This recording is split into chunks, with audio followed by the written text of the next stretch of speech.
Баршаңызға қайырлы күн. Сіздермен Жанерке.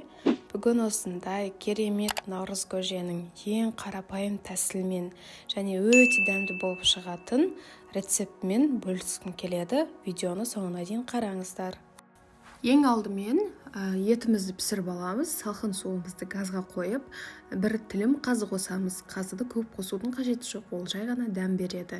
Кейін сүрленген ет немесе кәдімгі қарапайым қара ет қосамыз.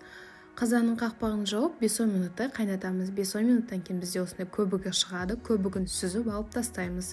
Көбігін сүзіп алып болғаннан кейін қазанның қақпағын жауып ең баяу отқа қойып 1,5 немесе 2 сағаттай пісіреміз. Етіміз піскеннен кейін сүзіп аламыз. Менде етім пісіп шықты. Сүзіп алып холодильникке салып қоя тұрдым. Ал енді дәнді дақылдарымызды қосайық. Менде жүгері және бидай. Сіздер өз қалауларыңыз бойынша дәнді дақылдар қоссаңыздар болады.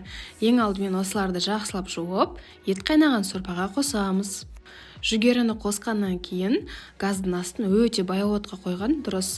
Сонда жүгеріміз әдемі болып, жұмсақ болып пісіп шығады. Қатты қайнап кетсе, жүгеріміз қатып қалады. Сол себептен абай болыңыздар. Менде мұны 1,5-2 сағаттай уақыт өтті.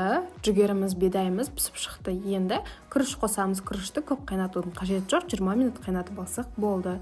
Енді барлығы пісіп шыққаннан кейін осына кішкене ыдысқа бөлек сорпасын құйып алып, айран қосатын боламыз. Айранды жақсылап шанышқымен араластырып, іртігін кетіреміз.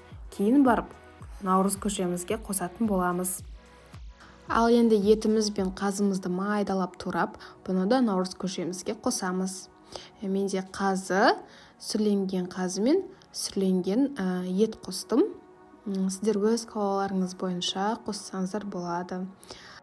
Сонымен қатар көжеміздің тұзын ең соңында көрген дұрыс, себебі сүрленген етіміз бен қазының және айранның тұзы бар. Сол себептен кейбір көжелерде тұзды қажет етпейді. Мысалы, мен мүлдем тұз қосқан жоқпын, себебі өзінің тұзы әдемі болып шықты. Міне біздің наурыз көжеміз дайын болды. Ұнаса лайк басып, комментарий жазып, ең бастысы менің каналыма тіркелуді ұмытпаңыздар.